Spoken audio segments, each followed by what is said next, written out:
We'll start with DPA here. Thank you. Alvise Armelini from the German press agency DPA.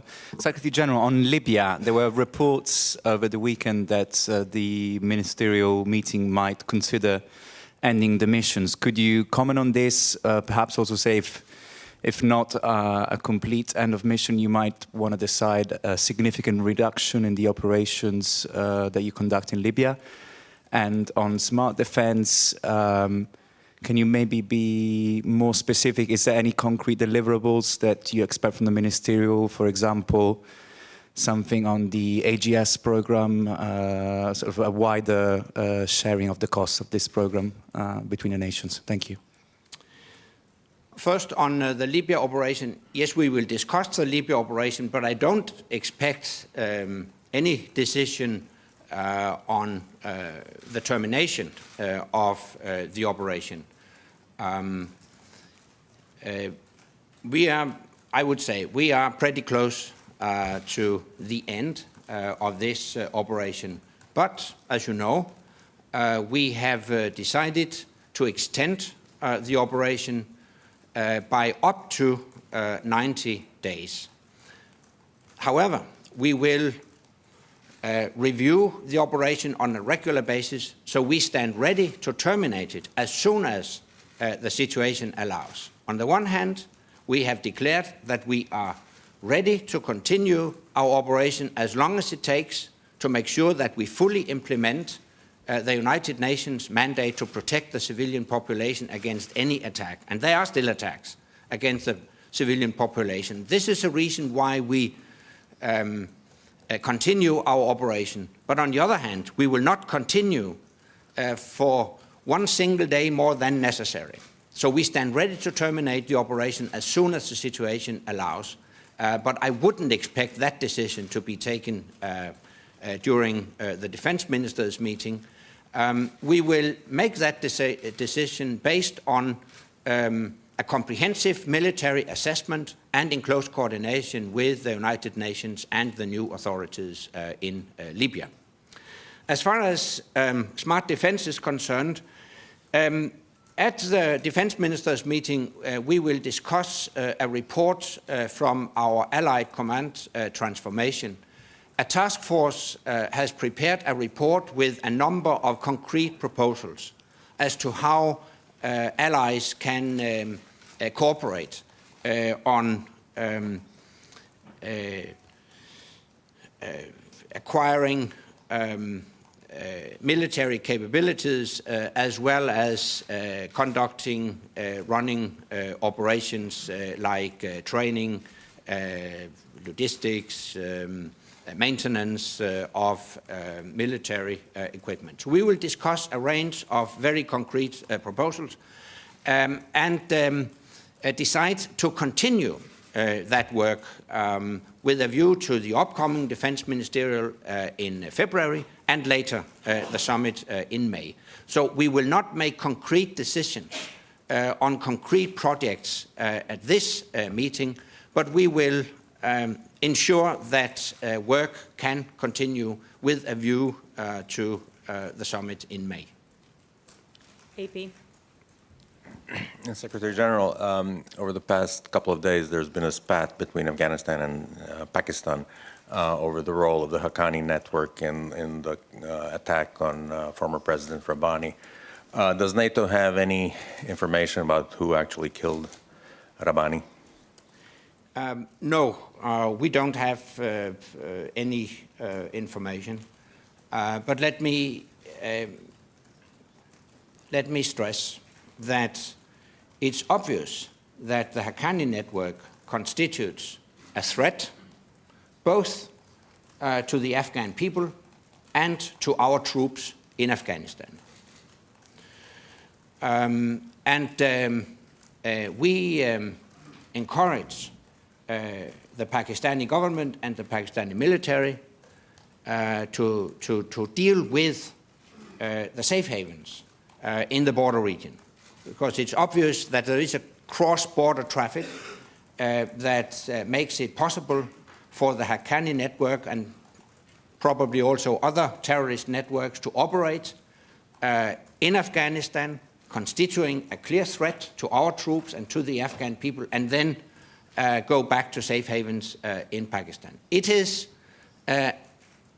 a matter of common concern, and we need a positive engagement of Pakistan to address this issue. In general, we need a positive partnership with Pakistan. AFP. Une question en français. Que peut faire l'OTAN pour éviter la dissémination d'armes et de munitions en Libye?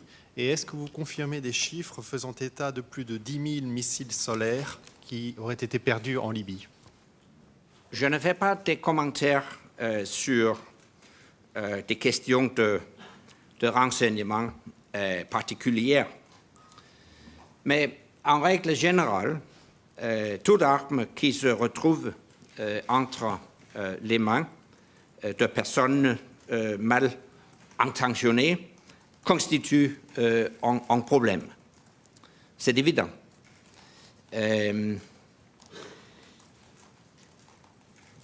Et cette question relève avant tout du Conseil national de transition.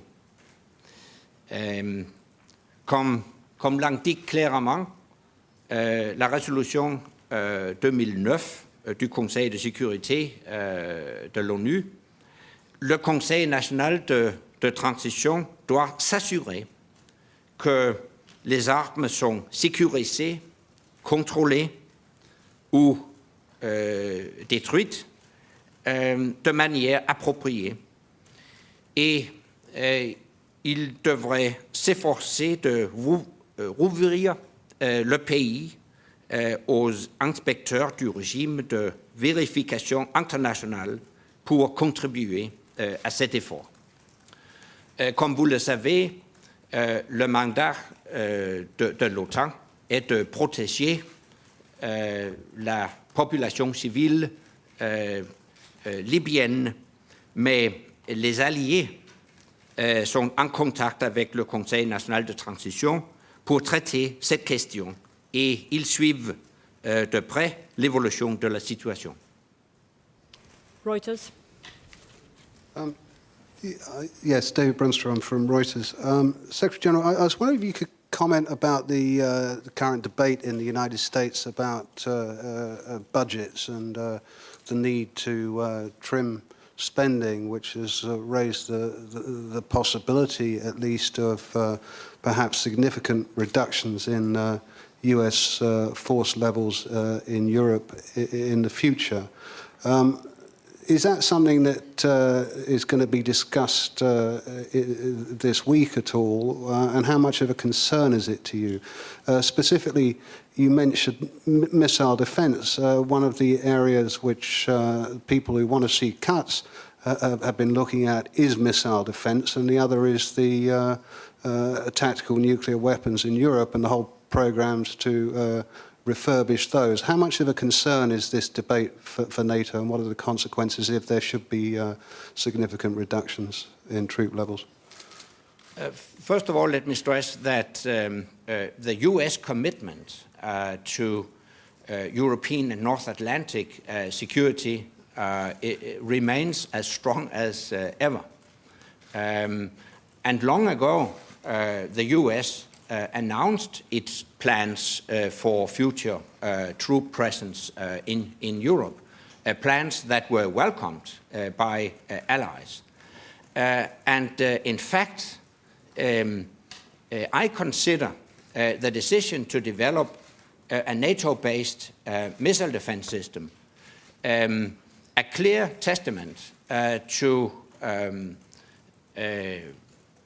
general commitment within our alliance to our common security. The fact is that the United States provides an input to the NATO-based missile defense system, namely the American missile defense system. European allies provide inputs. Some of them have already announced inputs. Further announcement can be expected in the coming months. So all in all, I consider missile defense as a very, very strong signal, and more than that, a strong commitment to our alliance. But let me add to this that in general, of course, we will discuss resources and capabilities at this defense ministers' meeting. I have put it on the agenda because all defense ministers are faced with the challenge that they are forced to make deep cuts on defense budgets. And we have to find ways and means to acquire the necessary capabilities in the coming years. And this is a reason why I have launched the concept smart defense. Nick Fiorenza. Nick Fiorenza, Defense Technology International. I haven't heard the term transformation used recently. I mean, you didn't mention it in the speech on Friday, and you didn't mention it today. Has the concept of transformation, has that been replaced by smart defense? And if so, it seems to me as if it's only one element. I mean, a couple of years ago, you mentioned 8 points in the transformation agenda. So first of all, has smart defense replaced transformation? And second, the 8th point of your transformation agenda a couple of years ago was alliance reform. I mean, headquarters or military headquarters at least seem to be being reduced, but I understand there are certain problems with the actual NATO headquarters here, the reform of this headquarters. First of all, let me stress that we have no problems at this headquarters. Actually, I have launched reforms of this headquarters as well. We are in the process of reforming this headquarters, and further reforms will follow. But more broadly, transformation is actually an integrated part of smart defense. We need to transform our armed forces in the direction of more flexibility and more mobility. And that's part of the smart defense agenda. And at the upcoming defense ministers meeting, we will discuss not only how we ensure necessary resources to acquire necessary military capabilities, how to spend money more efficiently, but also how to ensure that input is followed by appropriate output. So, and that's actually the essence of transformation. So it's still on the agenda as an integrated part of smart defense. Chinese news agency. Mr. Secretary General, it is reported that 10,000 missiles were lost in Libya. Do you have any detailed information on that? And what does NATO plan to do to lessen the possible damage? Well, first of all, we do not comment on specific intelligence matters. But of course, in general, it is a matter of concern if stockpiles of weapons are not appropriately controlled and monitored. But first of all, this is a responsibility for the new authorities in Libya, for the National Transitional Council. And according to the UN Security Council Resolution 2009, it is the responsibility of the National Transitional Council to ensure that stocks of weapons in Libya are appropriately controlled and insured. As you know, NATO has no troops on the ground in Libya. We conduct our operations from the air and at sea, but individual allies are in contact with the National Transitional Council to ensure that they address this issue effectively.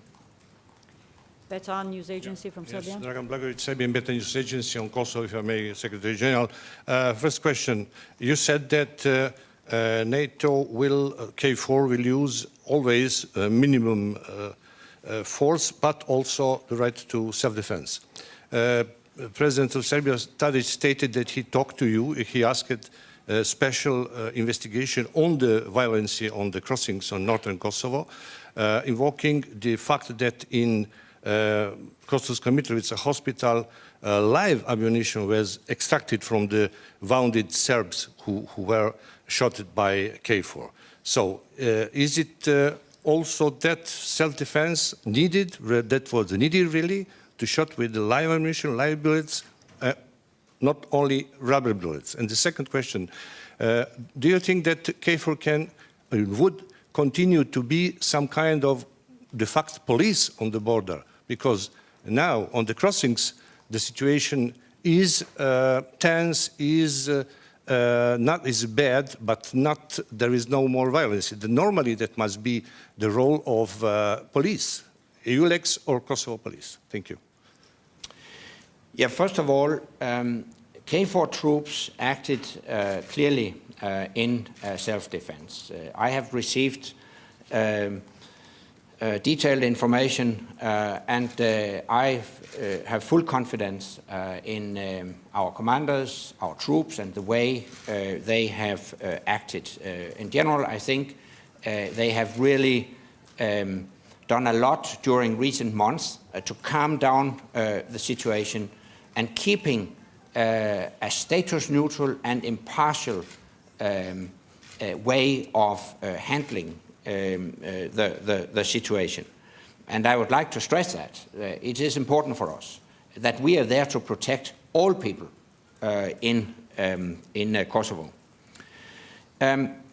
According to our mandate, we are there to maintain a safe and secure environment and ensure the freedom of movement.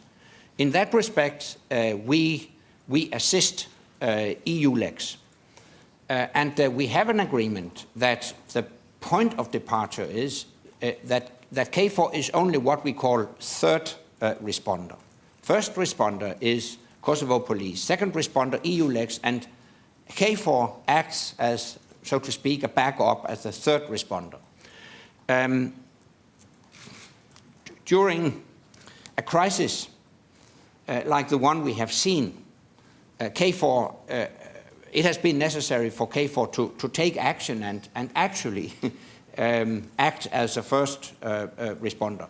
But we want, as soon as possible, to return to a more normal situation. So it's not our ambition to be the first responder. That's for other authorities. But of course, we will stay and maintain a safe and secure environment. I don't see a need for further investigations. I have received information. I have spoken with President Tadic. I have offered the Serbs information through the usual military channels. FD Deutschland. Klaus Hecking, FT Deutschland. Sir, two questions on smart defense. First question is, smart defense, it touches national sovereignty and these questions always tend to be very difficult, as you know from your time as Danish Prime Minister. Would you be happy if in Chicago at the summit, if the heads of the government, if they at least agreed on one, let's say, showcase project, or would there have to be more? And the second question is, who would have the command over these common capabilities? Would it be a common NATO capability under the command of the SACEUR, for example, or would it be, I don't know, under national command and then somehow, I don't know, being distributed or whatever? Thanks. Yeah, of course, as far as the command structure is concerned, it's very much dependent on how each arrangement is organized, so to speak. If we have a 28 arrangement, so to speak, if it's a common funded, it's really a common NATO project, then there's no doubt it will, of course, follow the usual chain of command. You may have a multinational project where a number of countries pool and share resources in order to acquire a specific capability. And then, of course, it will be based on a memorandum of understanding or another document how exactly the command structure will be organized. But if such a capability is offered to NATO during a NATO operation, then of course it will be a part of the NATO command structure. So I think basically, as long as you are speaking about capabilities at the disposal of NATO during operations, then there's no doubt it will be handled within the NATO command structure.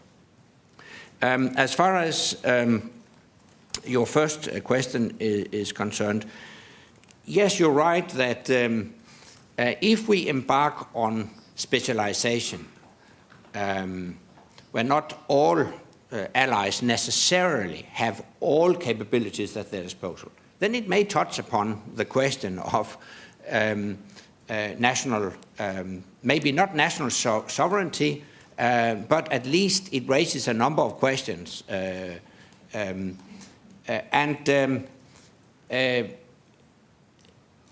We should realize that it is a specific challenge to address this. But having said that, I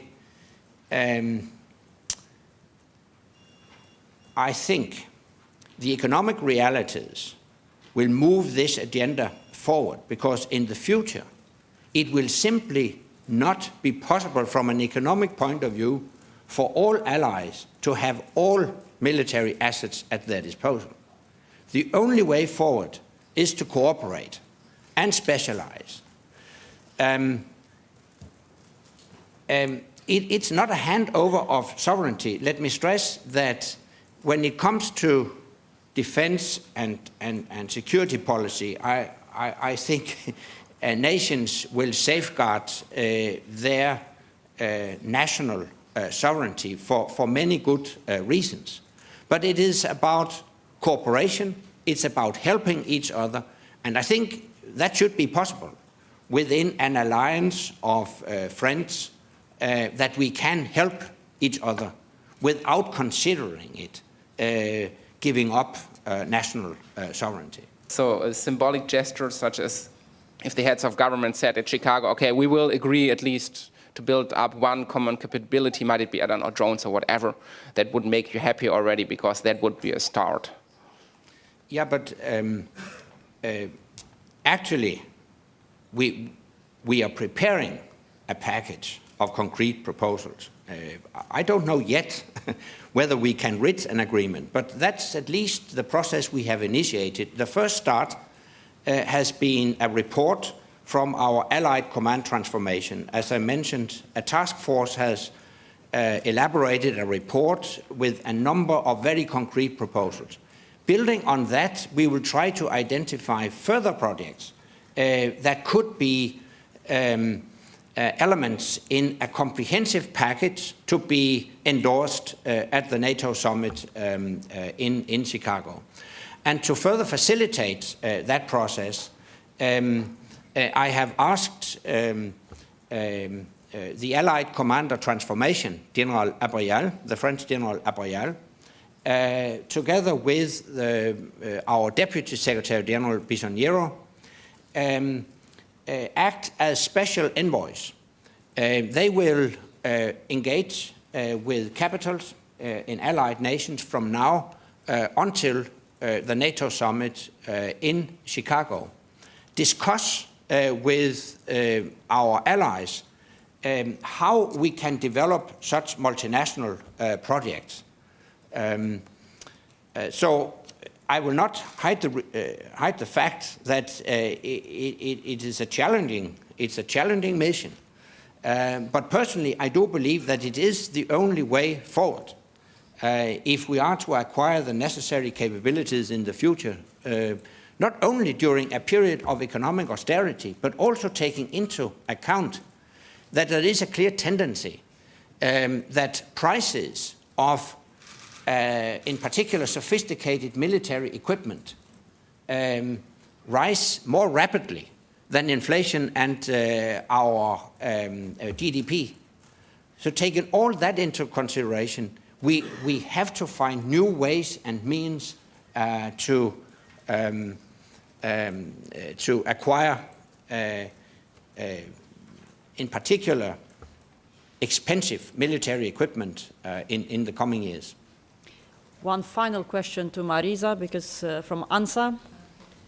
Yes, hi, Marisa Storani from ANSA, Italian news agency. If I understood correctly, it seems that you are pretty cold about the letter that the 5 member states, included Italy, but not only French, Germany, Spain, and Poland, wrote just 3 weeks ago, proposing some project common for a common defense.